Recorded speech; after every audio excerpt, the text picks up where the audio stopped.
ఇవాళ రేపు మనం సమాజంలో చూస్తూ ఉంటే ఆర్థికపరమైన సమస్యలు ఎక్కువైపోతున్నాయి. వీటికి కారణాలు మనము చెప్పాలి అనుకుంటే ఖర్చులు పెరిగిపోయాయి, రాబడి తగ్గిపోతుంది. సో ఒకలాంటి కరువు పరిస్థితులు కూడా మన దేశంలో కనిపిస్తున్నాయి. ఒకప్పుడు అప్పులు ఇచ్చేవారు, కానీ ఇప్పుడు అలాంటి పరిస్థితి లేదు. ఎవరికి వారు జాగ్రత్త పడుతూ ఉన్నారు. సో వీటన్నిటికీ కారణాలు ఏంటి అంటే, కొంతమంది ఉద్యోగాలు పోవటం, ఉద్యోగాలు రావటం కష్టం అవటం, పెట్టుకున్న వ్యాపారాలు 1కి 10 పెరిగిపోవడం వల్ల. చూడండి, ఒకే రోడ్డు మీద 10 షాపులు, ఒకే వ్యాపారం 10 ఉంటున్నాయి అన్నమాట. అవి బట్టలు కావచ్చు, ఆహారం కావచ్చు, ఏవైనా. సో దానివల్ల మరి వ్యాపారాలు కూడా పెద్దగా అభివృద్ధి చెందకపోవటం, ఇలా చాలామంది వేదన కూడా చెందుతూ ఉన్నారు. ఎటు చూసినా ఇబ్బంది అవుతూ ఉంది అని, పెట్టుబడులు పెట్టినా తిరిగి రాలేని పరిస్థితి. సో వీటితో పాటు ఆకర్షణీయమైనవన్నీ కూడా మన కళ్ళ ముందుకు రావటం వల్ల అవసరం లేకపోయినా మనకున్న ధనాన్ని వాటి కోసం ఖర్చు చేయటం వల్ల కూడా మనం ఏమవుతున్నామంటే ఆర్థికంగా దిగజారిపోతున్న పరిస్థితులు మనకి కనిపిస్తూ ఉన్నాయి. సో ఈ విషయాల్లో మనకి వాక్యం ఏమైనా సహాయం చేస్తుందా? దేవుడు ఈ విషయాల గురించి ఏమైనా మాట్లాడుతున్నాడా అంటే ఖచ్చితంగా మన దేవుడు అన్ని విషయాల్లో కూడా మనకు ఒక అవగాహన ఇచ్చే దేవుడై ఉన్నాడు. అలాగని ఖర్చు చేయకుండా ఒక్కరోజు కూడా ముందుకు వెళ్ళని పరిస్థితి. పూర్వము ఏదో ఒకటి తిని బ్రతుకుతారులే అని అలాంటి పరిస్థితులు కూడా పల్లెటూరులో కూడా ఉండేవి. ఇప్పుడు అక్కడ కూడా ఖర్చు చేయకుండా మనుగడ ముందుకి వెళ్ళలేని పరిస్థితి. ఒక 100 సంవత్సరాలకి వెనక్కి వెళ్తే అప్పుడు వారు చేసే ఖర్చుల కంటే ఇప్పుడు చాలా ఎక్కువ పెరిగిపోయినాయి. అసలు వాళ్ళతో పోలిస్తే ఇప్పుడు పోలికే కనిపించట్లేదు. మనుగడ ముందుకు వెళ్ళలేని పరిస్థితి. ఏది కొనాలన్నా, ఏది తినాలన్నా, ఎక్కడ ఉండాలన్నా కూడా అంత ఖర్చుతో కూడుకున్న పరిస్థితి అయిపోతుంది. సో ఇలాంటి పరిస్థితుల్లో మనం ఏం చేయాలి? మన యొక్క ఆర్థిక ప్రణాళికలు ఎలా ఉండాలి? లేక మనకున్న ధనాన్ని ఎలా ఖర్చు చేయాలి? ఒకవేళ లేకపోతే దేవుని మీద ఎలా డిపెండ్ అవ్వాలి? ఇలాంటి విషయాలన్నీ కొంతవరకు బైబిల్లో నుంచి మనం నేర్చుకోవచ్చు. బైబిల్ చాలా స్పష్టమైన విషయాలను మనకి తెలియచేస్తుంది.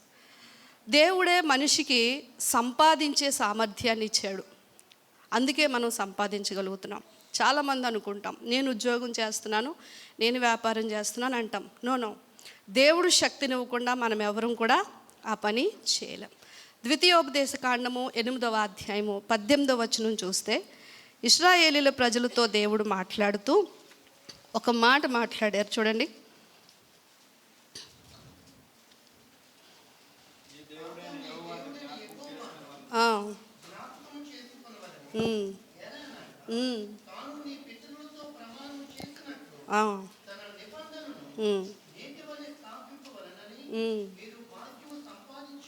మీరు భాగ్యము సంపాదించుకొనున్నట్లు మీకు సామర్థ్యము కలుగు చేసిన వాడు ఆయనే.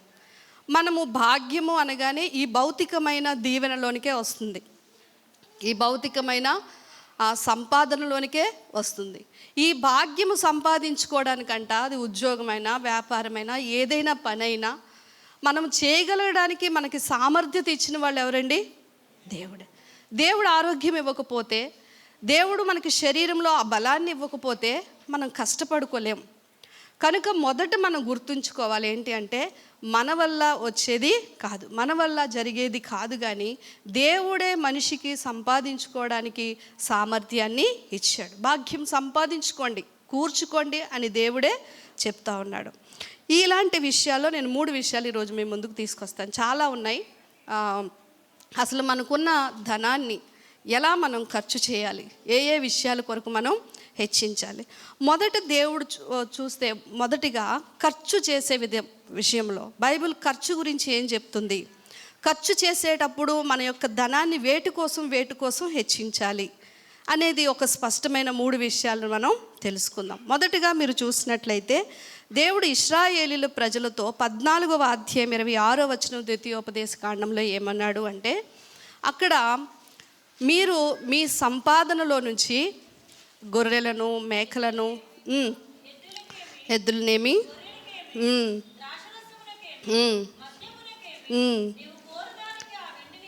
నీవు కోరు దానికి ఆ వెండినిచ్చి భోజనము చేసి నీవును నీ ఇంటి వారును సంతోషించవలెను. దేవుడు ఇశ్రాయేలీయుల ప్రజలతో మాట్లాడుతూ ఏమన్నాడంటే, ఆ రోజుల్లో వారికి సంపద ఉండేది. అవేంటి అంటే ద్రాక్షరసం, అలాగే గొర్రెలు, మేకలు, ఎడ్లు కదండి, ఇలాంటివన్నీ వారికి సంపాదన. ఇవన్నీ కూడా ఖర్చు చేసుకొని నీవు సంతోషించు, నీవు దాన్ని అనుభవించు అని చెప్తూ, ఎక్కడ నీవు సంతోషించాలి అంటే దేవుని యొక్క మందిరంలో. ఇప్పుడు యెరూషలేము దగ్గరికి అన్ని ప్రాంతాల్లో ఉన్న ఇశ్రాయేలీలు రావాలి పండుగ సమయంలో. అలా వచ్చేటప్పుడు ఒక్కొక్కరికి ఆస్తి ఎక్కువ ఉందనుకోండి, ఆ గొర్రెల్ని, బర్రెల్ని అన్నిటినీ మోసుకొని రాలేరు కదా. దానికి దేవుడు ఏమన్నాడు అంటే, నీకున్న వాటిని నువ్వేం చేయాలి అంటే వెండికి మార్చుకో. ఎందుకంటే ఆ రోజుల్లో కరెన్సీ లేదు కదండి, ఈ కాగితాల రూపంలో ఉన్న డబ్బులు లేవు, కరెన్సీ లేదు కనుక వెండిగా మార్చుకునేవారు. వస్తువుల్నిచ్చి వెండి తీసుకోవటం, వస్తువుకి వస్తువు మార్పిడి ఇలా జరిగేదన్నమాట. కనుక దేవుడు ఏమన్నాడు అంటే వాటిని వెండిగా మార్చుకో. మీకు ఒక వచనం జ్ఞాపకం రావాలి, అందుకే యేసు ప్రభువు వారు మాట్లాడిన మాట, వెండి బంగారం అనే వెలగల వస్తువులతో నేను మిమ్మలను కొనలేదు, కానీ అమూల్యమును నిర్దోషమైన గొర్రెపిల్ల రక్తము వంటి రక్తంతో నేను మిమ్మలను కొన్నాను. దేవునికి స్తోత్రం. ఆ రోజుల్లో డబ్బుకు బదులుగా వెండి ఇచ్చేవారు, బంగారం ఇచ్చి కొనుక్కునేవారు. అందుకే ప్రభువు వాటితో నేను మిమ్మలను కొనలేదు, నా రక్తంతో కొన్నానని చెప్పారు. ఇక్కడ ఇలా వెండికి మార్చుకొని వెళ్ళిన తర్వాత ఆ మందిరంలో ఒక పండుగలాగా జరిగేది. అక్కడ మీరు అందరూ ఆనందించండి. నీకున్న ఆస్తిని విక్రయించుకో, నువ్వు డబ్బు సంపాదించుకో, అది నీ కుటుంబంతో నీవు ఆనందించు. ఆనందించేటప్పుడు నువ్వు ఒకటి మర్చిపోకూడదు, అదేంటంటే నీ ఆనందంలో లేవీలను కూడా నువ్వేం చేయాలి, పాలిభాగస్తులు చేయాలి. దేవునికి స్తోత్రం. 10వ భాగం కూడా ఉంది కదండి, 10వ భాగాన్ని లేవీలకు ఇవ్వటం. వీరికున్న ఆహార పదార్థాల్లో ప్రతి దానిలో కూడా పాత నిబంధనలో దేవుడు 10వ భాగాన్ని ఇవ్వమని చెప్పేవాడు. కనుక మీరు ఆనందించండి, మీరు సంపాదించుకున్న దాంతో మీరు కుటుంబంగా దేవునిలో ఆనందించండి, తప్పులేదు. మీతో పాటు మీ సంతోషంలో ఆ యొక్క లేవీలను కూడా పాలిభాగస్తుల్ని చేయండి. మరి నేటి దినాల్లో కూడా పౌలు గారు రాస్తూ ఏమంటారు అంటే, మీరు తినే మంచి పదార్థాలన్నిటిలో కూడా మీ బోధకులకు మీరేం చేయాలి అంటే ఆ పాలు ఇవ్వాలి, వారికి ఆ మంచి పదార్థాలు. అందుకే కొన్ని పల్లెటూరులో పాత రోజుల్లో బియ్యము, కోడులు కదండి, వాళ్ళకి పండితే పంటని, ఆ యొక్క పళ్ళని ఎన్నిటినీ తీసుకొని వచ్చేవారు. ఎందుకంటే మనం తిన్న దానిలో నుంచి సేవకులకు కూడా ఇవ్వాలి, అది వాక్యానుసారం.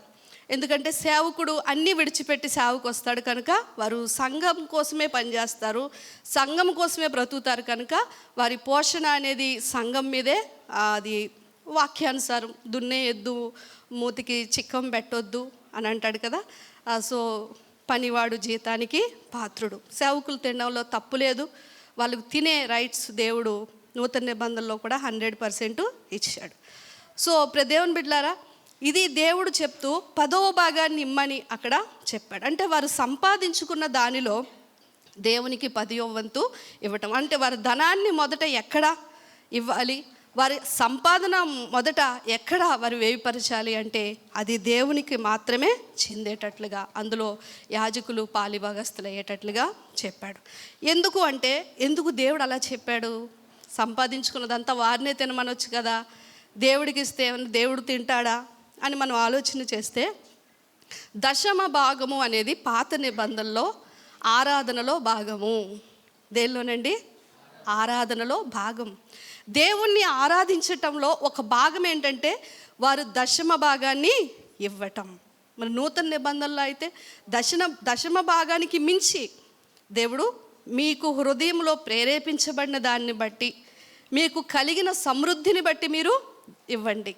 విసుక్కోకుండా, సణుక్కోకుండా మాత్రం ఇవ్వండి అన్నారు. అందుకే పౌలు గారికి కూడా కొన్ని వస్తువులు పంపించినప్పుడు పౌలు గారు వాటిని చూసి చాలా సంతోషిస్తారు కదండి. సేవకుడిగా మీరు పంపించిన వస్తువులు ఎంతో ప్రియమైనవి, బట్టలు పంపించారేమో, ఆహారం పంపించారేమో, సంఘం ఆయనకి పంపించినప్పుడు సేవకుడి విషయంలో.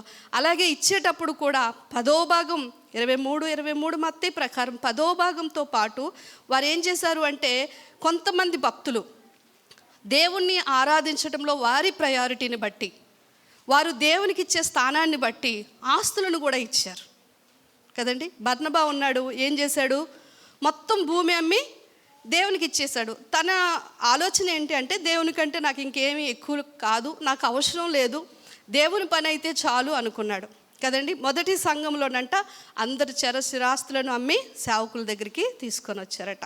మనము జక్కీ విషయంలో చూస్తే ఎప్పుడైతే రిపెంట్ అయ్యాడో తన సంపాదన తనకి వద్దు అని ఎవరికి ఇవ్వాల్సింది వాళ్ళకి ఇవ్వటం. ఇలా లూకాసు వార్త 8వ అధ్యాయం 3వ వచనంలో కొంతమంది స్త్రీలైతే వారి ఆస్తులను నమ్మి దేవునికి ఇచ్చినట్లుగా, అంటే దేవుణ్ణి వారు ప్రేమించిన దాన్ని బట్టి వారు వారి యొక్క ఆస్తిని, ధనాన్ని ఏం చేశారంటే దేవునికి ఇచ్చారు. ఏదేమైనా క్రైస్తవులుగా మన జీవితంలో మన ధనము మొదటి ఎవరికి వెళ్ళాలి అంటే దేవునికి వెళ్ళాలి. దేవునికి స్తోత్రం. దేవుని సన్నిధికి వెళ్ళాలి, దేవుని సంఘంలో జరిగే కార్యక్రమాలకు వెళ్ళాలి, అది సేవకుడు పోషణకు వెళ్ళాలి. హెబ్రీ పత్రిక అంటుంది, సంతోషంగా సేవకుడు ఆ పని చేయకపోతే అది మీకు క్షేమము కాదు అని. అంటే మనల్ని బట్టి మన సేవ చేసే సేవకుడు కూడా సంతోషించినప్పుడు అది సంఘానికి క్షేమము, అది సంతోషమని హెబ్రీ పత్రిక కూడా చెప్తుంది. ఏదేమైనా మొదట మన సంపాదన, మన ఖర్చు దేవునికి వెళ్ళాలి, దేవుని సన్నిధిలోనికి వెళ్ళాలి. ఇది మొదటి విషయం దేవుడు చెప్తుంది. రెండో విషయం ఖర్చు గురించి దేవుని వాక్యం ఏం చెప్తుంది అంటే, ఇది దేవుని కార్యక్రమాలు, దేవునికి సంబంధించిన విషయాల్లో మన ఖర్చు, మన ప్రయారిటీ మొదట దేవునికైతే. రెండవది మనం చూసినట్లయితే యెషయా గ్రంథం 55వ అధ్యాయం 2వ వచనం మీరు ఒకసారి చూడండి. యెషయా గ్రంథం 55వ అధ్యాయము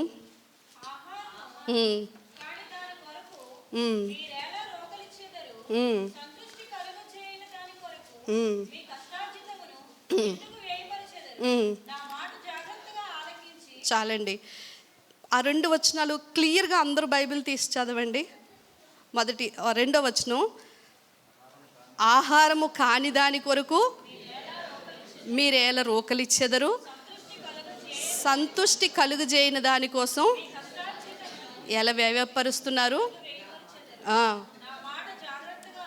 ఆలకించి భుజించండి, మీ ప్రాణము సారమైన దాని యందు సుఖింపనీయుడు. దేవుడు మాట్లాడుతూ సెలవిచ్చిన ఈ మాటలో చాలా గంభీరమైన అర్థం దాగి ఉందండి. మనిషి ఎందుకు సంపాదిస్తాడు అంటే, బాగా తినడానికి, సంతోషపడడానికి, తృప్తిగా జీవించడానికే కదండి. కూటి కోసమే కోటి విద్యలని అంటారు. ఏది చేసినా మన యొక్క ఆలోచన ఏంటి అంటే, నేను సంతోషించాలి. మనిషి ఎందుకంత కష్టపడతాడంటే, మంచిగా తినాలి, మంచిగా కట్టుకోవాలి, మంచిగా ఉండాలి. దీనికోసమే కదా మనిషి ఎంతో ఆరాటపడుతున్నాడు, ఈ లోకంలో ఎంతో కష్టపడుతూ ఉన్నాడు. అయితే దేవుడు ఏమంటున్నాడు అంటే, నువ్వు చేసే ఖర్చంతా నీకు సంతృప్తి కలిగించే విధంగానే ఉందా? నువ్వు కొనేవన్నీ కూడా నీకు ఆరోగ్యమేనా? నీకు క్షేమమైన వాటి కోసమే నీ ధనాన్ని నీవు హెచ్చిస్తున్నావా? కొన్నిసార్లు ఆహారం కాని దాని కొరకు నీ డబ్బులు వ్యయపరుస్తున్నావు. ఏమంటే ఆహారం కాని దాని కొరకు తినే వాటికి డబ్బులు దేనికి పెడతాం? రోజంతా కూలి చేస్తాడండి, వస్తూ మందు షాప్ కనిపిస్తుంది, ఆ డబ్బులన్నీ అక్కడ వేస్తాడు, తెచ్చుకుంటాడు, ఒక బాటిల్ తాగుతాడు. అది ఆహారమా? కడుపు నిండుతుందండి. కానీ దానికోసం ఏం వెచ్చిస్తున్నాడు? గుట్కాలు, లేకపోతే సిగరెట్లని. ఆహారం కానిది, నీ శరీరాన్ని పాడు చేసే దాని కొరకు నువ్వు రోకల్ని ఎందుకు ఇస్తున్నావు? ఎక్కువగా మనం ఖర్చు చేసేది మనకు సంతృప్తినివ్వాలని, మనం తినే వాటి కోసం మనం ఖర్చు చేస్తాం. అలా చేసే వాటిలో నువ్వు ఖర్చు పెట్టి కొనుక్కునేవన్నీ నీకు క్షేమమేనా అని దేవుడు మాట్లాడుతున్నాడు. కనుక ఆహారము కానిది ఏదో దానికోసం ఏమాత్రం మనం డబ్బులు ఖర్చు పెట్టకూడదు. మనం తెలివైన వాళ్ళం. మేము తాగమండి, మేము సిగరెట్లు తాగము, మేము మందు తాగము, మాకు అలాంటివి ఏమీ లేవు. కానీ ఆహారం కాని దాని కొరకు మనం ఈ రోజుల్లో ఆరోగ్యాన్ని పాడు చేసుకునే దాని కొరకు కూడా డబ్బును వెచ్చిస్తున్నాం. అదేంటి? Junk food. ఏంటండి? Junk food. కొన్నిసార్లు ఎలా అయిపోయిందంటే, ఒక మాట చెప్తానండి, ఈ రోజుల్లో మనం ఎలా తయారయ్యామంటే, ఆరోగ్యానికి మంచి చేసేదేమో రుచి ఉండదు, రుచిగా ఉన్నది ఏం చేస్తుంది? ఆరోగ్యానికి మేలు చేయదు. అంటే టేస్ట్ ఫుడ్ ఏమి మంచిది కాదు, మంచిదైంది ఏది టేస్ట్గా ఉండదు. అందుకే అమ్మ నాన్నలతో పొట్లాడుతూ ఉంటాం, నేను తినను, నాకు బీరకాయ వద్దు, నాకు పప్పు వద్దు, నాకు ఏం కావాలి? అవి తిండి. ఆర్డర్ పెట్టుకుంటాం మనం స్విగ్గీలో, జొమాటోలో కదండి. ఇదంతా ఏంటి? ఏం తింటున్నాం మనం? ఈ శరీరం దేవుడిచ్చిన ఆలయం. ఈ దేహాన్ని పాడు చేస్తే వాడిని నేను పాడు చేస్తానని దేవుని వాక్యము సెలవిస్తూ ఉంది. కనుక గమనించండి, జంక్ ఫుడ్ తినే వాళ్ళకి అందరికీ ఈరోజు మీతో దేవుడు మాట్లాడుతున్నాడు. దేవుడు మన క్షేమం కోరి అన్నీ వ్రాయించాడు. నీకు ఆరోగ్యం ఇవ్వని దాని కొరకు నువ్వు డబ్బులు ఎలా ఖర్చు పెడతావు అని దేవుడు మాట్లాడుతున్నాడు. మీరు ఎప్పుడైనా మీరు ఇల్లు బాగా శుభ్రం చేసిన తర్వాత ఇల్లు ఒత్తుతాము, తుడుస్తాము, ఎర్లీ మార్నింగ్ ఎక్కడైనా చిన్న హోల్స్ ఉంటే సూర్యకిరణాలు అలా మన ఇంట్లో పడుతుంటాయి. గమనించారా? సూర్యకిరణాలు ఎప్పుడైనా దూరంగా ఉండి ఆ కిరణాల్లోనికి చూడండి. చూసినప్పుడు ఇంత ఊడ్చిపెట్టి ఇంత తుడిచిపెట్టిన ఇంట్లో నుంచి ధూళి ఎగురుతూ మనకు అది కనిపిస్తూ ఉంటుంది. చూసారా? మీరే చూడాలి, ఈసారి చూడండి. అప్పుడు ఏమనిపిస్తుంది తెలుసు? ఇంత శుభ్రం చేసిన ఇంట్లో ఇంకా ఇంత ధూళి ఉందా అని అనిపిస్తుంది. ఇదే విషయాన్ని మీరు దృష్టిలో పెట్టుకొని ఇప్పుడు బస్ స్టాపుల్లో రోడ్ల మీద అమ్ముతున్న ఆహారం దగ్గరికి వచ్చేసరికి మీకు ఎవరికైనా మైక్రోస్కోప్ ఇచ్చారనుకోండి, జంక్ ఫుడ్ తినే వాళ్ళకి చెప్తున్నాను, మైక్రోస్కోప్ ఇస్తే ఒకసారి కానీ మీరు తినే ఆహారం ఆ బడ్డీ కొట్ల మీద ఉన్న ధూళి కానీ మీ కంటితో మీరు చూస్తే జన్మలో వాటి జోలికి వెళ్ళరు. ఇంట్లోనే ఇంత మట్టి ఇంత ధూళి మనకు కనిపిస్తూ ఉంటే బళ్ళు, కార్లు, బస్సులు అవి వెళ్తూ ఉంటే వాటి నుంచి వచ్చే డస్ట్, రోడ్డు మీద నుంచి ఎగురుతున్న డస్ట్, ఇవన్నీ కలిపి ఎక్కడికి వస్తాయి? ఆహారం మీదకే వస్తూ ఉంటాయి. చాలా కాలం క్రితం ఒక వాట్సాప్ మెసేజ్ వచ్చింది, మీలో ఎంతమంది చూశారో? విదేశాల్లోని ఆహారాన్నేమో శుభ్రమైన స్థలాల్లో లోపల దాచిపెడతారు. షాపింగ్ ఏవైతే ఈ స్వెటర్లు, ఈ షూస్ ఇవన్నీ ఉన్నాయో కొన్నిసార్లు రోడ్ల మీదే అమ్ముతూ ఉంటారండి. కానీ మన దేశంలోకి వచ్చేసరికి రివర్స్. చెప్పులు ఎక్కడుంటాయి? చెప్పులు? అద్దాలు తుడిచేసి రోజు అద్దాల షాప్లో పెడతారు. కాలుకి వేసుకునే చెప్పులు ఎక్కడున్నాయి? లోపల ఏసీ కదండి, లోపల అద్దాల్లో నుంచి మెరుస్తూ ఉంటే ఆహారం ఎక్కడుంది? రోడ్డు పక్కన. మనకేం ఉండాలి? బుర్ర ఉండాలంట. మనకేముండాలి? బుర్ర ఉండాలి. ఎక్కడికి వెళ్తుంది నువ్వు తినే ఆహారం? కడుపులోనికి వెళ్ళేటప్పుడు ఎంత జాగ్రత్త తీసుకోవాలి. ఈ మధ్య ఒక డాక్టర్ గారు ఏమంటున్నారో తెలుసండి, ఇండియన్ స్టమక్స్ అంట డంపింగ్ యార్డ్స్ అంటే సిటీలో ఉన్న చెత్త అంతా తీసుకెళ్ళి ఎక్కడ వేస్తాం? ఆ డంపింగ్ యార్డ్స్లోనే వేస్తాం. మనం ఎలాంటి వాళ్ళు? ఏ చెత్త పడితే అది, ఏది పడితే కనిపించిందంతా కూడా ఎక్కడేసేయాలి? లోపల ఏమైపోతుంది? చిన్న వయసులో కూడా గ్యాస్ట్రైటిస్, అల్సర్లు, ఇన్ఫెక్షన్లు ఎక్కడి నుంచి వస్తున్నాయి? ఇవన్నీ మంచిది తినాలి, సమయానికి తినాలి, ఆరోగ్యకరమైనది తినాలండి. ఆలోచన చేయండి, ఏం తింటున్నాం? నీ దేహము దేవుడు నివసించడానికి నీకు ఇచ్చిన ఆలయము. ఇవాళ రేపు అండి మన డబ్బులు ఎక్కువ ఎక్కడ ఖర్చు అయిపోతున్నాయి తెలుసా? దేవుడు అంటున్నాడు, అవసరం లేని దానికోసం నువ్వు దేనికి వ్యయపరుస్తున్నావు నీ డబ్బులు? సంతృప్తి కోసం ఒకటి తినడానికి ఖర్చు పెడుతున్నారు. ఆ తిండి కూడా మంచిది తినట్లేదు. అక్కడ సారవంతమైన దాని యందు నువ్వు ఖర్చు పెట్టాను ఉంది. దానిలో ఎన్ని పోషక విలువలు ఉన్నాయి, అది తింటే నాకు ఎలాంటి ఎనర్జీ వస్తుంది, ఎంత అనేది ఒక లిమిట్లో ఉండాలండి.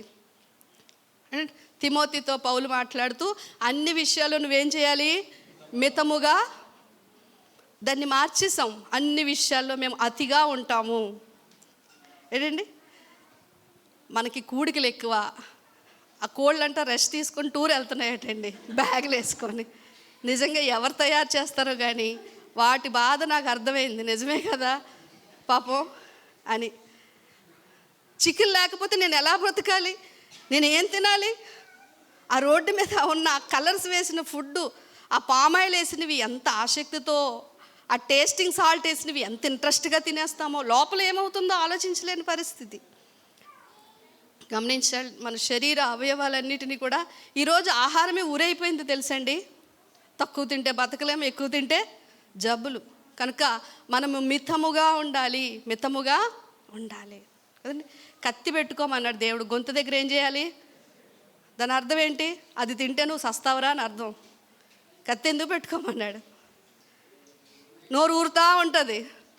అప్పుడు నువ్వేం చెప్పాలి? అరే నీకు ఇష్టమైంది అంతా తింటే నువ్వు సస్తావు అని చెప్పడానికి ఆ మాట చెప్పాడు దేవుడు. కనుక ఫుడ్ విషయంలో మనం చాలా జాగ్రత్తగా ఉండాలి. నీకు ఆరోగ్యం ఇచ్చేది, నీకు సంతృప్తినిచ్చేది, నీ జీవితానికి మంచిది నువ్వు తినాలి. డానియల్ ఫుడ్ అంటారు తెలుసండి. ఏంటి డానియల్ ఫుడ్డు? మీకు కోపం వచ్చేది అంటే మమ్మల్ని నాన్ వెజ్ మానేమంటారా అంటారు. డానియల్ ఫుడ్ తిన్నోళ్ళు ముఖాలు బాగున్నాయా? నెబుకద్నెజరు ఫుడ్ తిన్న ముఖాలు బాగున్నాయా? ఎంత బాగుంటుందో శాకాహారం, ముఖాలు బాగున్నాయంట వాళ్ళవి. కానీ చికెన్ మటన్ తినండి. దేవుడు ఇశ్రాయేలీలు కూడా గొర్రెలను ఎన్ని బలేసేసేవారో, ఎలా తినేసేవారో కానీ ఆలోచిస్తూ ఉంటే కదా. కానీ ఎందుకు దేవుడు తిననిచ్చాడు తెలుసా? వాళ్ళ ముందున్న ప్రయాణం శక్తికి మించిన ప్రయాణం. అంత తింటేనే కానీ వాళ్ళు అరణ్యంలో నడవలేరండి. ఆకుకూరలో కీరకాయలు తింటే అంత ప్రయాణం చేయలేరు. దేవుడికి అన్నీ తెలుసు. ఆ బలేసిన ఆహారము, పండుగలు చేసుకుంటూ కుటుంబంతో అక్కడే మటన్ తినేవారు చక్కగా. కానీ వారికి శక్తికి మించిన పని అనేది ఉండేదండి. ఇప్పుడు 5వ అధ్యాయం 12వ వచనం చూడండి. ప్రసంగి గ్రంథం 5వ అధ్యాయం 12వ వచనం. కష్టజీవులు కొంచెముగా తినను, ఎక్కువగా తినను, సుఖనిద్ర పొందుదురు అనుందా?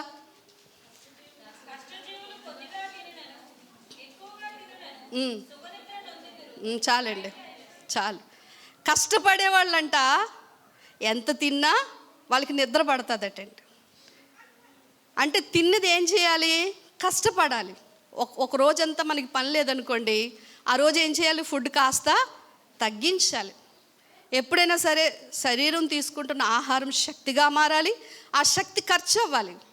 ఈ రోజుల్లో కొలెస్ట్రాల్, బీపీలు, షుగర్లు ఎందుకు వస్తున్నాయి? టెన్షన్ ఎక్కువైపోయి వస్తున్నాయి, అది వేరే విషయం. రెండోది ఏంటంటే అధికంగా ఆహారం తీసుకుంటున్నాం, తగినంత పని లేకపోవడం వల్ల ఏమవుతున్నాయంటే శరీరాలు నిల్వ ఉండిపోతుంది ఎక్కువగా. అవే చెడుగా కన్వర్ట్ అయిపోయి అవే మనకి జబ్బులుగా మారిపోతున్న పరిస్థితి. కనుక గమనించాలి. దేవుని పిల్లలుగా దేవుడు చాలా ఇన్స్ట్రక్షన్స్ ఇచ్చాడు. ఎప్పుడైనా వీలైతే ఏం తినాలి, ఎంతవరకు ఆహారమే వాళ్ళకి ఊరండి అని దేవుని వాక్యం ఉంది. కడుపే వారి దేవుడు. ఏంటండి? వారి కడుపే వారి దేవుడు. కడుపు పూజ అంటారు కదా. ఎక్కడికి వెళ్ళినా ఫంక్షన్లో ముందు అవి వెతుక్కుంటాం, భోజనాలు బాగున్నాయా లేదా, ఎక్కడేం దొరుకుతుందని. కానీ మన శరీరానికి దేవుడు ఒక లక్షణాన్ని ఇచ్చాడు తెలుసండి. అదేంటి తెలుసా? మన శరీరము దేనికి అలవాటు చేస్తే దాన్ని అలవాటు చేసుకుంటుంది. మీరు ఎంత నిద్రపోండి రోజు, దానికి అలవాటై ఆ టైంకి లేస్తుంది మన శరీరం. 4 గంటలకు లేవడం అలవాటు చేసుకున్నారనుకోండి, ఒక 10 రోజులు అలా ట్రై చేస్తే 11వ రోజు నుంచి మనం లేవాలనుకోకపోయినా ఆ టైంకి ఏమవుతుంది? మెలకు వస్తుంది. ఫుడ్ విషయంలో కూడా మార్నింగ్ 8కి బ్రేక్ఫాస్ట్ చేయండి, చక్కగా మంచిది తినండి. మళ్ళీ 12 వరకు కూడా లంచ్ చేయకుండా 12 తర్వాత లంచ్ చేయండి. సాయంకాలం ఏదో 4 గంటలకి చిన్న స్నాక్స్ తినండి, మళ్ళీ 7 లోపు భోజనం చేయండి.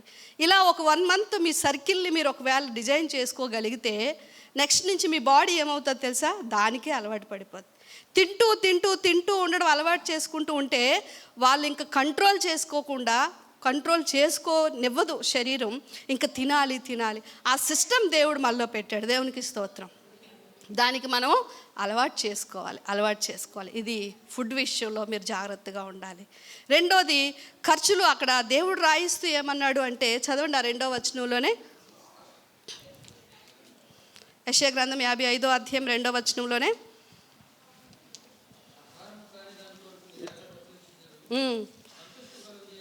సంతుష్టి కలుగజేయని దాని కొరకు మీ కష్టార్జితమును ఎందుకు వ్యయపరుస్తున్నారు? ఆహారము కాకుండా మనిషి ఇంకా దేనిలో సంతృప్తి పొందుతాడు?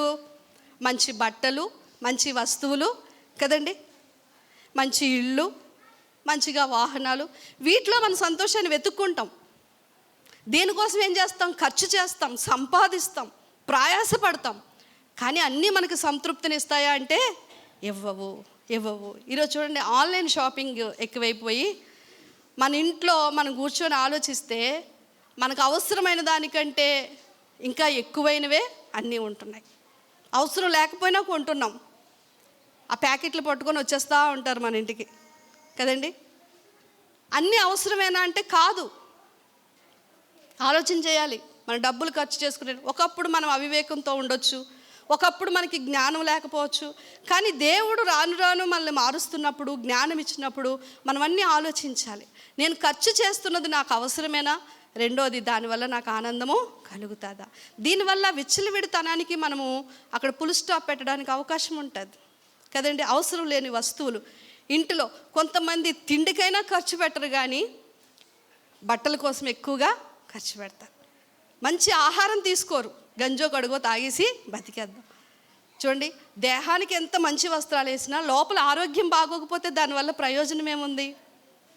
ప్రయోజనం లేదు.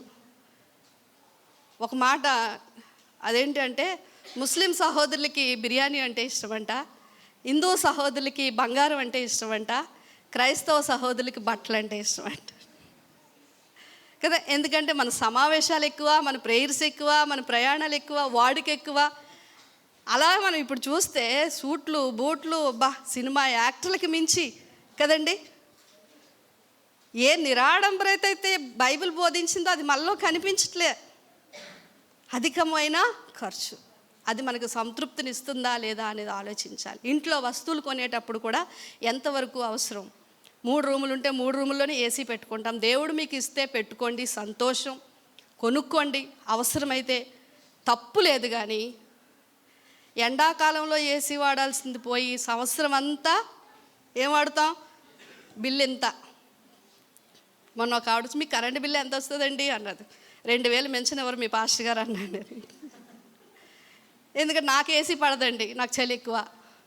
ఆయన తెలివిగా ఏం చేస్తారు తెలుసా? పడుకునే ముందు 1 గంట ఏసీ ఆన్ చేస్తారు, మొత్తం రూమ్ కూల్ అవుతుంది కదా, ఆఫ్ చేసేస్తారు, ఫ్యాన్ వేస్తారు, విండోస్ అన్నీ ఓపెన్ చేసేస్తారు.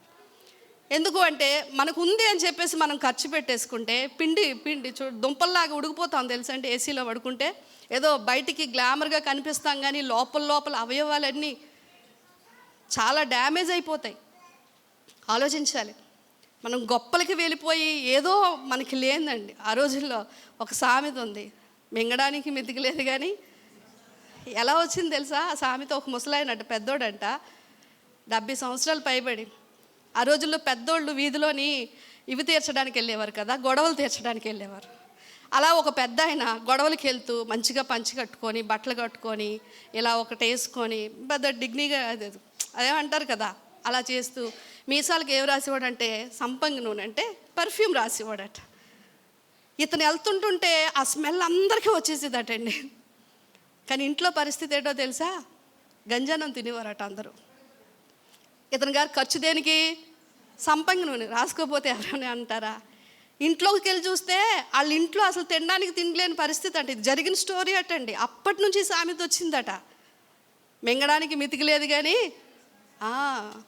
గమనించాలి, ముందు మన రాబడి ఎంత, మన ఖర్చు ఎంత. ఒకవేళ దేవుడు మీకు ఎక్కువ ఇస్తున్నాడా, అందులో కొంతవరకు మీరు తినండి. ప్రసంగి అంటుంది, నీ దినముల యందు నువ్వు తిను, నీ కుటుంబంతో సంతోషించు, తప్పులేదు. దేవుడు దానికి అనుమతి ఇచ్చాడు.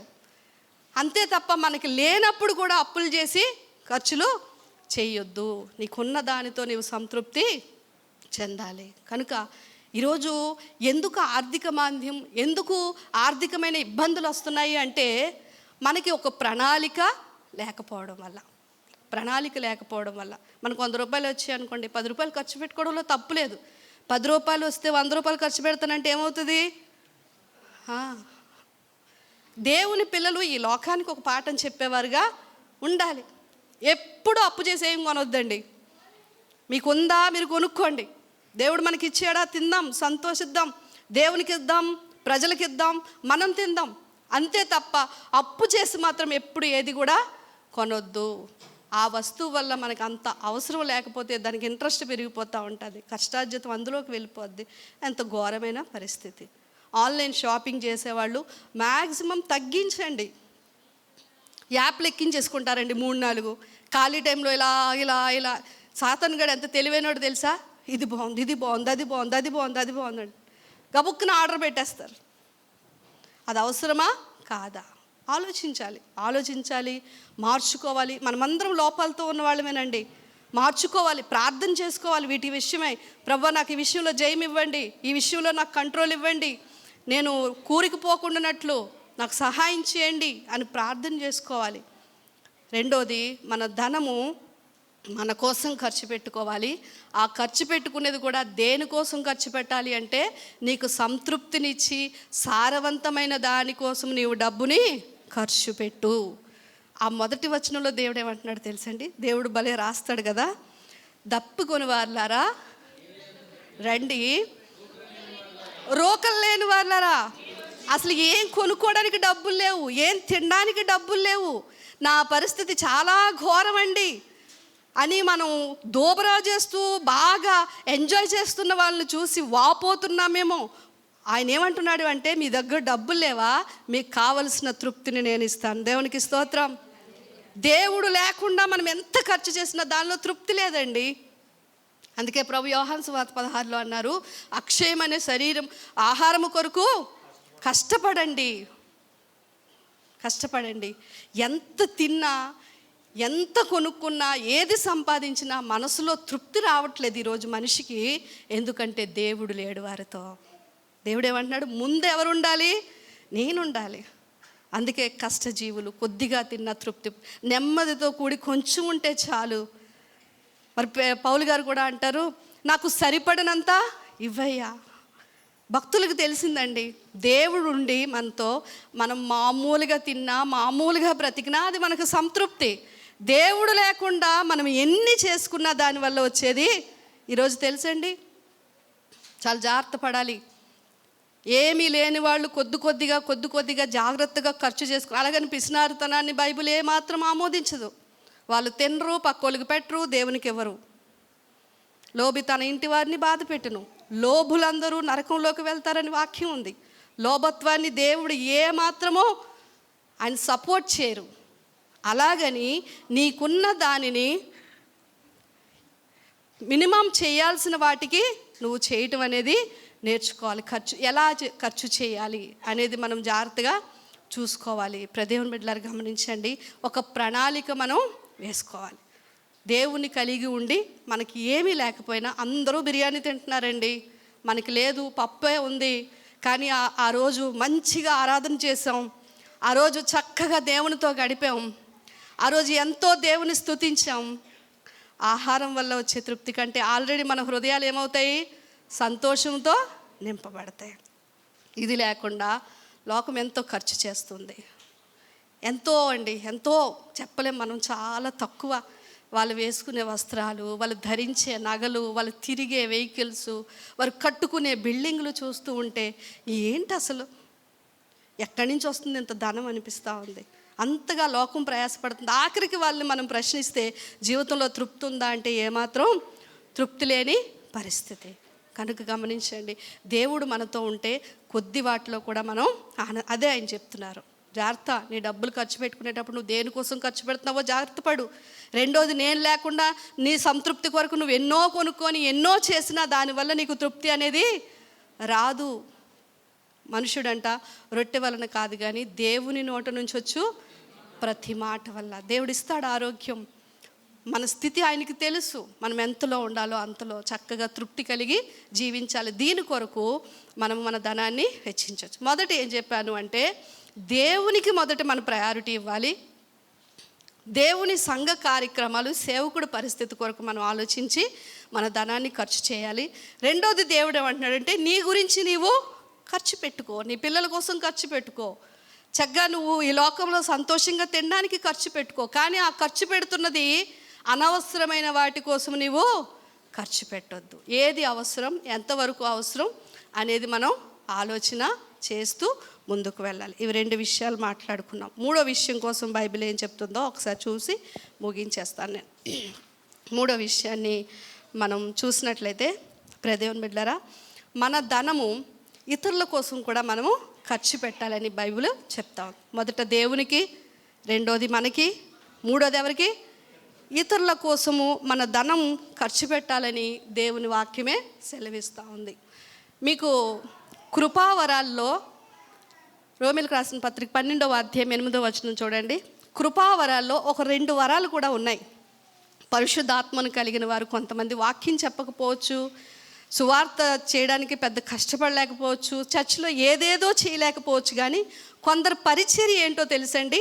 పంచిపెట్టువాడు శుద్ధ మనసుతోనూ, కరుణించువాడు సంతోషంతోనూ ఆ పని చేయాలి. ఏంటండి? పంచిపెట్టుట, కరుణించుట అనే 2 పదాలు ఉన్నాయా? మీ బైబిల్లో ఉన్నాయా? ఇది కొందరి పరిచర్య అండి. కొందరు పరిచర్య ఏంటి అంటే వాళ్ళకు ఒకటే తెలుసు, వారు ఖర్చు పెట్టేదంతా కూడా ఇతరుల కోసం చేస్తూ ఉంటారు. పంచిపెట్టడం, ఏదన్నా పంచిపెట్టాలంటే దానికి ఖర్చు అవుతుందా? అవదండి? అవుతుందా? అవదా? చాలామందికి ఫుడ్ పెట్టాలనుకోండి, పంచిపెట్టడం దానికి ఖర్చు అవుతుంది. ఏవో వస్తువులు ఇవ్వటం ఖర్చు అవుతుంది. కరుణించువాడు సంతోషంతో ఆ పని, కొంతమంది ఇతరులకు ఇవ్వకుండా ఉండలేరండి. దేవునికి స్తోత్రం, కొంతమందికి అలాంటి మనసు దేవుడు ఇచ్చేస్తాడు. వారిలో ఉన్న పరిశుద్ధాత్మ దేవుడు ఆ వరాన్ని వాళ్ళకి ఇస్తాడు. వాళ్ళకున్నా లేకపోయినా పక్క వాళ్ళ కోసం ఆలోచిస్తారు. కరుణించువాడు. ఈ పని చేస్తున్నప్పుడు అయ్యో నేను ఇచ్చేసాను, నేను నష్టపోయానని మీరు అనుకోవద్దు. ఎందుకు అంటే అది ఒక కృపావరము, అది ఒక కృపావరము. దానికోసం కూడా ఖర్చు అవుతుంది. అది సంఘమునకు చేరిన వారి ఎడల కొన్నిసార్లు మనము ఆ పని, అది అందరికీ రాదు, కొందరికి మాత్రం ఉంటుంది. వాళ్ళు ఎంత కంట్రోల్ చేసుకోవాలన్నా కంట్రోల్ చేసుకోలేరు, ఎందుకంటే అది వాళ్ళ గిఫ్ట్ కనుక దీని కొరకు ఖర్చు అవుతుంది. రెండోది మనం చూసినట్లయితే, మీరు ఇక్కడ ఉన్న వాళ్ళు చాలామంది అనుకోవచ్చు, మంచి టాపిక్ తీసుకొచ్చావమ్మా, ఖర్చా, ఎక్స్ట్రా ఖర్చా, అసలు తినడానికే తినలేదు, మేము ఎవరికి పెట్టేది, మాకెక్కడిది, ఇంట్లోనే ఇబ్బందిగా ఉంది, మా పరిస్థితి ఏంటి అని మీరు అనొచ్చు. దేవుడు చాలా గొప్పవాడండి, అన్నిటికీ సమాధానాలు ఇస్తూ ఉంటాడు. ఒక మాట చెప్పమంటారా? మన దేవుడు సమృద్ధి కలిగిన దేవుడు. దేవునికి స్తోత్రం. ఆయన ఇచ్చేవాడండి, అభివృద్ధికి కర్త ఆయన. కానీ ఆయన వ్యర్థం చేసేవాడు కాదు, తెలుసా? ఆయన సమృద్ధి. పిల్లలు ఏమైంది మీకు? ఎవరు అల్లరి చేస్తున్నారు?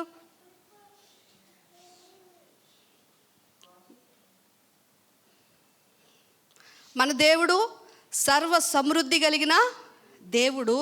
ఆయన ఇచ్చేవాడు. ఇతరుల కోసం తన ప్రాణాన్ని కూడా ఇచ్చినంత గొప్ప మనసు అయింది. ఆయన కూడా ఖర్చు చేస్తాడండి, కానీ ఆయన వ్యర్థము చేయడు. ఇది గుర్తుపెట్టుకోవాలి. ఇచ్చే మనసే, కానీ వ్యర్థము చేయడు. దీనికి మంచి ఉదాహరణ 6వ అధ్యాయం 37వ వచనం చూడండి ఒకసారి. మార్కు సువార్త 6వ అధ్యాయం 37వ వచనం. ఇక్కడ చాలామంది ఈ సందేహంలో ఉంటారు, వారికి కూడా దేవుడు సమాధానాన్ని ఇస్తూ ఉన్నాడు. 6వ అధ్యాయం 37వ వచనం.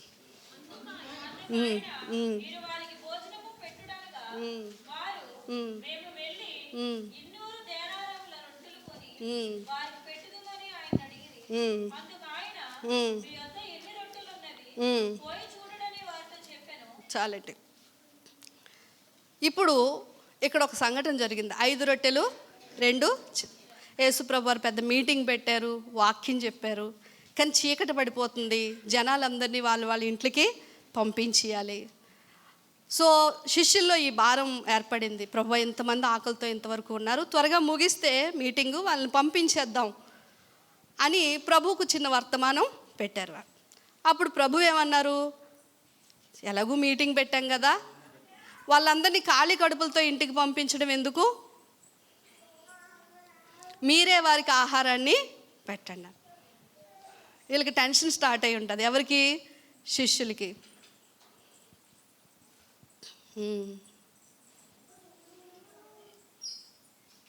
పెట్టమంటే ఒక చరిత్రకారుడు ఒక మాట రాశాడు.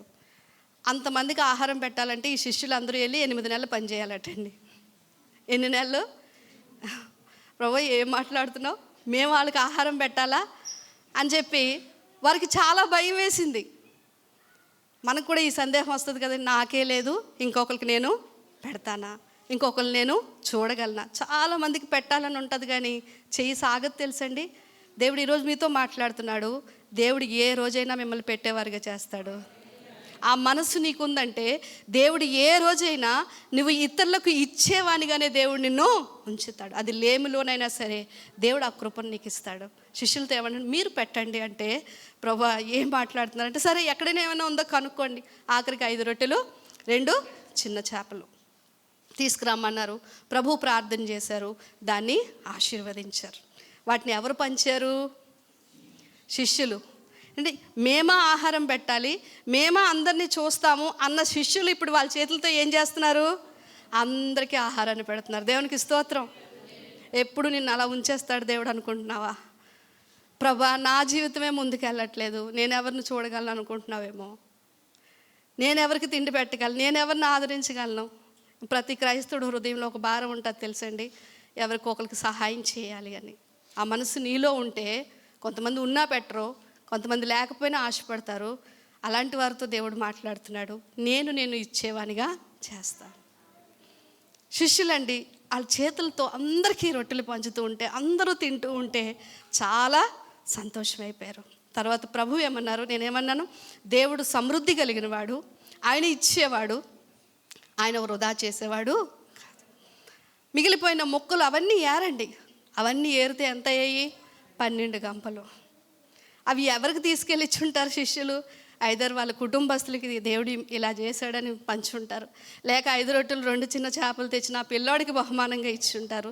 లేదా మిగిలినవి ఆ చుట్టుపక్కల ఉన్న ప్రాంతాలకి పంచుంటారు. లేదా శిష్యులు తర్వాత తినడానికి నిల్వ ఉంచి ఉంటారు. వేస్ట్ చేశారా? వేస్ట్ మాత్రము అవ్వలేదు.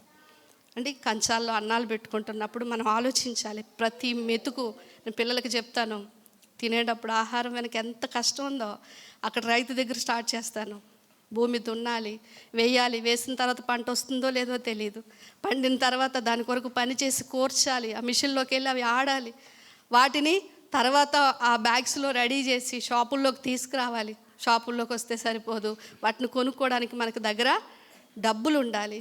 కొనుక్కున్న తర్వాత ఇంట్లోకి తీసుకొచ్చి మీరు వండుకోరు, మీకోసం మేము వండుతాం. ఇంత కష్టపడితే నీకు ప్లేట్లోకి ఆహారము వస్తుంది. అది తినేటప్పుడు ఎంత జాగ్రత్తగా తినాలి. మిగిలిస్తే అది మిగిలిపోతే ఇంకొకరికి ఇవ్వడానికి అవకాశం ఉంటుంది. పడేయొద్దండి ఎక్కువ ఆహారాన్ని. నేను ఒకప్పుడు చాలా లోపాలు కలిగిన మనిషిని తెలుసండి. చేతిలో ఎముక ఉండదు అంటారు తెలుసా? అది మన రకం. ఏదైనా సరే ఇంత అయితే అంత పెట్టాలి. కానీ వాక్యం దగ్గరికి వచ్చేసరికి దేవుడు ఒక్కొక్కటి నేర్పించుకుంటూ వాటిని మార్చుకుంటూ ముందుకు వెళ్ళడానికి సహాయం చేస్తున్నారు. పిల్లలు జాగ్రత్తగా మీ తల్లిదండ్రుల కష్టాన్ని గుర్తించండి అమ్మా. మీకోసం వాళ్ళు ఎంత ప్రయాసపడుతున్నారో అర్థం చేసుకోండి. నేను అది తిన్ను ఇది తిన్ను అని వృధా చేసేసి తల్లిదండ్రులు ఎంతో బాధ పెడుతూ ఉన్నారు. మన దేవుడు వృధా చేసే దేవుడు కాదండి. ఆయన చాలా క్రమశిక్షణ కలిగిన దేవుడు. ఇది మనం ఆలోచిస్తూ ముందుకు వెళ్ళాలి. ఒకవేళ ఇవ్వాలని నీకు మనసుంటే ఇరుకులో కూడా దేవుడు విశాలత కలుగు చేస్తాడు. ఇంకో మాట చెప్పమంటారండి, క్రైస్తవులుగా మనకు ఒక్కసారే కోట్ల రూపాయలు రావండి. ఇది మీ మనస్సు లోతుల్లో మీరు ముద్రించుకోవాలి. లాటరీలు తగిలేసి రాత్రికే మనం ధనవంతులు అవం. షేర్ మార్కెట్స్లో పెట్టి మనం 1,00,000 రూపాయలు పెడితే 10 లక్షలు రావండి. వడ్డీ వ్యాపారాలు చేసి 10 రూపాయలు 20 రూపాయలు వడ్డీలు చేసి సంపాదించి మనం పైకి వెళ్ళినా అది దేవునికి ఇష్టం లేదు. అంటే ఒక క్రైస్తవులకి, దేవుని బిడ్డలకి దేవుడు ఎలాంటి వాడు అంటే, నీకు అన్యాయంగాను అత్యాశను బట్టి నీకు దేవుడు ఏదో ఇచ్చాడు, కానీ నీకున్న కష్టార్జితాన్ని మాత్రం దేవుడు ఆశీర్వదిస్తాడు. దేవునికి స్తోత్రం. సియోనులో నుండి యెహోవా నిన్ను నీ కష్టార్జితమును నీవు అనుభవించేదవు. తెలుసా? అది తక్కువే కావచ్చండి, మనం తింటాము, ఇతరులకు పెడతాం. అందుకని మీరు ఇలాంటి ప్రయత్నాలు చేయకండి. డబ్బులు సంపాదించడం కోసం ఉన్నది కూడా కోల్పోయే ప్రమాదం ఉంది. నేను చెప్తా ఉన్నాను, మేము అనుభవించి చెప్తున్నాం. ఎక్కడ చిన్నది కలిసి రాదండి. ఎక్కడికైనా వెళ్ళా 1000-2000లో కూడా ఈరోజు ఈ డబ్బులు సేవ్ అయ్యి అంటే అవి మళ్ళీ ఇంకో చోట పోతూ ఉంటాయి. అంటే దేవుడు మనకే ఆశీర్వదిస్తాడు. మన కష్టార్జితం మనం మాత్రమే అనుభవిస్తాం. ఇతరులది ఎక్కడా కూడా మనకి అన్యాయంగా ఏ మార్గాల్లో కూడా మనకి రాదు. మొదటిగా సంఘమునకు చేర్చబడిన వారిలో లేక ఇతరుల దగ్గర. అందుకే వాక్యం అంటుంది, బీదలను కనికరించువాడు యెహోవాకు అప్పించువాడు. మన ధనం కృపావరాలను బట్టి పంచిపెట్టడం, కరుణించడంలో వాడబడుతుంది. రెండోది పేదవాళ్ళకు మనం ఇవ్వాలి. మూడోది మనం చూస్తే ప్రభుత్వం విధించిన కట్టడలను అనుసరించి కరెంటు బిల్లులు, ట్యాక్స్లు, ఇంకా మనం ఏమైనా పే చేయాల్సినవి కదండి. టోల్ గేట్లు రాగానే కొంతమంది దాటిపోదామని చూస్తారు. ఇప్పుడేమో వాడు ఫాస్టాగ్ పెట్టేశాడు కదా.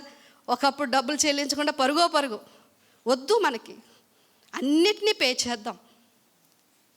రోమిలకు రాసిన పత్రిక మరి అక్కడ మీరు చూసినట్లయితే పై అధికారులను దేవుడే నియమించాడు. 13వ అధ్యాయం అనుకుంటా.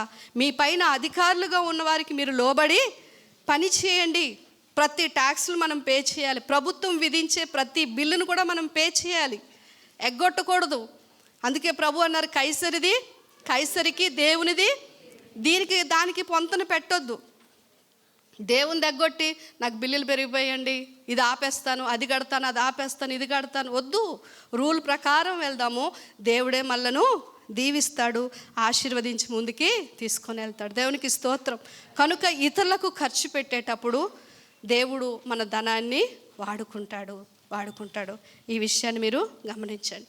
మీరు అనొచ్చు, మరి పొదుపు చేసుకోవచ్చా? 3 విషయాలు చెప్పాను. దేవునికి ఇవ్వాలి, దేవుని సంఘానికి సేవకుడి విషయంలో దృష్టి పెట్టుకోవాలి, రెండోది నీ కోసం నువ్వు ఖర్చు పెట్టుకోవాలి. ఖర్చు పెట్టుకున్న దానిలో నువ్వు అనవసరమైన వాటి కోసం దేనికోసం ఖర్చు పెట్టుకోవద్దు.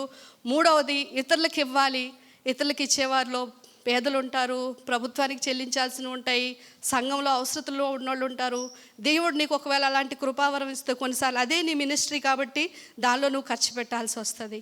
వీటన్నిటితో పాటు మరి ఎంతో కొంత పొదుపు చేసుకోవచ్చా? ఏంటండి, పొదుపు చేయొచ్చా? 6వ అధ్యాయం సామెతలు 8వ వచనం ఏమంటుందంటే, చీమలను దేవుడు మనకి చూపిస్తున్నాడు. ఏం చూపిస్తున్నాడు? ఎంత ఉంటాయి, మనంత ఉంటాయా అండి? కాలేస్తే నలిపేస్తాం, సిగ్గేస్తూ ఉంటుంది కొన్నిసార్లు. ఏటి ప్రభా మరీ ఎంత చిన్నవాటి నుంచి నేర్చుకోమంటున్నావు అంటే, అవి చిన్నవే కానీ బలమైన జంతువులు అంటండి. చీమలు చిన్నవే కానీ చాలా బలమైన జీవులు అంటాడు. కనుక వాటి దగ్గరికి వెళ్ళి నేర్చుకోవాల్సిన విషయం ఏంటి అంటే, అవి వేసవి కాలం అందు కూర్చుకుంటాయంట. వర్షాకాలంలో కష్టపడడానికి వెళ్ళడానికి అవకాశం ఉండదు కదా. ఈ నిల్వ ఉంచుకున్న వాటిని అవి ఏం చేస్తాయి? తింటూ ఉంటాయి. ఈ కష్టపడుకునేటప్పుడు లే టైం అయింది, నువ్వు ఆఫీస్కి వెళ్ళాలని ఎవరు లేపరు వాటిని. లేరా స్కూల్ టైం అయిపోతుందని లేపరు. పై అధికారి లేకున్నాను వారికి ముందు అవసరం ఉంది కాబట్టి ఇప్పుడే జ్ఞానం కలిగి ఏం చేస్తాయి? వాటిని ఆహారాన్ని పొదుపు చేసుకొని సంపాదించి వాటిని భద్రపరుచుకుంటాయి. మరి వాటి నుంచి మనం అది కూడా నేర్చుకోవాలి కదా. కనుక మన ధనం ఎంతో కొంత ఏం చేయాలి? సేవింగ్స్ చేయాలి. మన పిల్లలు ఉన్నారు కదండి వెనకతల. కనుక ఉన్నదంతా తినేసి ఇప్పటికిప్పుడే తర్వాత పిల్లలు మన మీద పడి ఏడుస్తారు. అలాంటి పరిస్థితి మనం తేకూడదు. ఎంతో కొంత నువ్వు సేవింగ్స్ చేసుకో. నీకు హెల్త్ బాగోకపోవచ్చు, పరిస్థితి ఎప్పుడైనా అలా మారచ్చు. కొంతమందికి ఎక్కువ డబ్బులు ఉన్నప్పుడు, నాకు తెలిసిన ఒక ఫ్యామిలీ అండి, కోట్లకు పడగలెత్తిన ఫ్యామిలీ, తలగళ్ళలో డబ్బులు వేసుకొని తలగళ్ళు తల కింద పెట్టుకొని పడుకునేవారు. ఇప్పటికీ 40 సంవత్సరాలు వాళ్ళు ఎవ్వరు వ్యాపారం మొదలుపెట్టిన టైంలో వాళ్ళు వ్యాపారాలు మొదలుపెట్టారు. తెలుసండి, ఇప్పటికి ఎలాంటి పరిస్థితి తెలుసా? సొంత ఇల్లు లేదండి వాళ్ళకి. ఎందుకంటే డబ్బులు వచ్చిన వెంటనే సినిమా హాల్కి వెళ్ళిపోతారు, మంచిగా బట్టలు కొనుక్కుంటారు. గొప్పలు అన్నమాట, ఇంకా సినిమాలో చూపించే గొప్పలన్నీ వీళ్ళే చూపించుకునేవారు. ఇప్పటికీ కూడా ఆ కుటుంబానికి దిక్కులేని పరిస్థితి. పిల్లలు ఎంత బాధ. ఆఖరికి పిల్లలు ఎదుగొచ్చి వాళ్ళు చిన్న ఉద్యోగాలు చేస్తూ ఉంటే వీళ్ళు బ్రతకాల్సిన పరిస్థితి. అలాంటి పరిస్థితి మనం తెచ్చుకోకూడదు. ఉన్న వాటిని మనం ఏం చేయాలి? జాగ్రత్త పడాలి. వెనకటికి ఒక పెద్ద ఆయన చిన్న మొక్క నాటి దానికి నీళ్ళు పడుతున్నాడంట. మీలాగా యవనస్తులో ఒక కుర్రాడు వెళ్ళి, ఏం తాత ఈ మొక్క నాటావు, ఇది మొక్క చెట్టు అయి కాయలు కాస్తే తిందామనేనా అన్నాడంట. తాతయ్య అన్నారట, లేదు నాయన, నాకు అంత ఆశ లేదు, అది పెరిగి అది కాయలు కాసే వరకు నేను ఎక్కడ ఉంటాను, నా కోసం నేను వేసుకోలేదు. ఎవరో నాటిన మొక్కలుంటే ఇంతవరకు వాటిని తిని బతికాను, ఇప్పుడు నేను ఒకటి నాటితే దాన్ని తిని నా తర్వాత వాళ్ళు బతుకుతారని నాటాను అన్నాడట. ఇప్పుడు మనం అనిపిస్తుంది ఎవరు? మన పితరులు, వాళ్ళ కష్టార్జితం మన కోసం కొంతవరకు శ్రద్ధ తీసుకున్నారు కనుక మనం ఇప్పుడు తింటున్నాం. మరి తర్వాత తరానికి మనం కూడా ఎంతో కొంత దాయాలి. ఇది వాక్యం చెప్తా ఉన్న సత్యాలు. ఇంకా చాలా విషయాలు ఉన్నాయి, కానీ ఖర్చు గురించి బైబిల్ చెప్తున్న ఈ 3 విషయాలు మీరు చెప్పండి, నేను ముగించేస్తాను. మొదటిది 10వ భాగం, లేదా మనకి హృదయం ఇచ్చిన దాన్ని బట్టి దేవునికి ఇచ్చేది. కొంతమంది దేవుడే మాకు సర్వం అనుకున్నారు, సర్వాన్ని వదులుకున్నారు. ఎందుకంటే వాక్యం అంటుంది, అన్యాయపు సిరి వలన నువ్వు కొందరిని సంపాదించుకో. ఇది అన్యాయం. ఈరోజు మన చేతుల్లో ఉంటే రేపు ఇంకొకరి చేతిలోకి వెళ్ళిపోద్ది. కానీ ఇదే ధనాన్ని వెచ్చించి సువార్త పనిచేసి సేవ పనిచేసి కొంతమందిని సంపాదించుకుంటే, ఇక్కడ ధనాన్ని పెట్టుబడిగా పెట్టి అక్కడ మనము వారిని దేవుని కొరకు, దానికి ఒక బహుమానం, ఒక కిరీటం. అందుకే దేవుడు అంటాడు, ఇక్కడ చిమ్మెట కొడుతుంది, తుప్పు పడుతుంది, కానీ అక్కడైతే. సో ఇదంతా దైవిక కోణం. రెండోది, మన కోసం మనం ఖర్చు పెట్టుకోవాలి. ఇచ్చేంతగా ఖర్చు పెట్టుకోండి, కానీ అందులో వృధా లేకుండా చూసుకోండి. చాలా ఇళ్లలోనికి వెళ్తే చాలా బాధ అనిపిస్తుందండి. బెడ్షీట్ ఒకటి ఉండదు బెడ్ మీద, కంపు ఇళ్ళల్లో. కానీ వాళ్ళు ఎంత అఫీషియల్గా రోడ్ల మీద తిరుగుతూ ఉంటారో. ఏంటది? ఇంట్లో వాతావరణం శుభ్రంగా ఉంచుకోవాలి, ఆరోగ్యాన్ని శుభ్రంగా ఉంచుకోవాలి. ప్రభు చిత్తమైతే ఎప్పుడైనా మీకు చెప్తానండి ఈ విషయాన్ని. చాలామంది క్రైస్తవులకి ఇల్లు ఎవరు తెలుసండి? ఎందుకని? మహాశుభ్రమైన. ఎప్పుడైతే ఆచార సంబంధమైన భక్తి దేవుని రాజ్యం చేర్చదని తెలుసుకుంటామో, మనమేం చేసాం? కనీసం ఉదయం లేచి ఇల్లు కూడా తుడుచుకోం, సర్దుకోం, ఎక్కడిదక్కడ నీట్గా పెట్టుకోం. అసలు నిజమైన శుభ్రం అంతా ఎవరు చేయాలో తెలుసా? దేవుని పిల్లలే చేయాలి. 31 సామెతల్లో, జ్ఞానవంతురాలైన స్త్రీ చేతులతో బలముగా పని చేయను. ఇల్లు శుభ్రం లేకపోతే మనకు నిద్ర పట్టకూడదండి, అలా ఉండాలి. సో పని చేసుకోవాలి, ఇల్లు శుభ్రం చేసుకోవాలి. ఒక ఇంట్లోకి వెళ్ళానండి నేను, ఇప్పటికీ నాకు గుర్తుంటుంది. ఇంకా రూమ్లోకి ఎంటర్ అవ్వలేదు, మెట్ల దగ్గరే ఉంటుండగా సూపర్ సుగంధం వస్తుంది. ఏదో పిలవడానికో దేనికో వెళ్ళాను, అడుగు పెట్టబుద్ధే లేదు నాకు. క్రైస్తవులు తెలుసా అండి, వాళ్ళు ఇల్లు ఇమ్మంటే ఎలా ఇస్తారు? జాగ్రత్త. ఈ విషయాలన్నీ మనం జాగ్రత్త. ఆచార సంబంధమైన భక్తి కాదు, అది తీసేసిన దేవుడు హృదయ శుభ్రం చాలు కదండి, ప్రార్థన చేసుకుంటే సరిపోద్ది. ఇలాంటివి చెప్పదు. అసలు పరిశుద్ధాత్మ దేవుడు నీట్నెస్ లేకపోతే అక్కడ ఉండడు తెలుసండి. ఆయన పరిశుద్ధాత్ముడు. మన హృదయం శుభ్రంగా లేకపోతే ఉండలేనోడు. మన ఇల్లులు, మన పరిస్థితులు శుభ్రంగా లేకపోతే ఆయన ఎక్కడ ఉంటాడు? సో ఇది జ్ఞాపకం ఉంచుకోండి. ఇల్లును జాగ్రత్తగా కట్టుకోండి, శరీరాలను కాపాడుకోండి, చక్కగా ఖర్చు చేసుకోండి, కుటుంబంతో ఆనందించండి, కానీ వ్యర్థముగా మాత్రం ఏది చేసుకోవద్దు. మూడవది, ఇతరుల కోసం మనం ఖర్చు చేయాలి.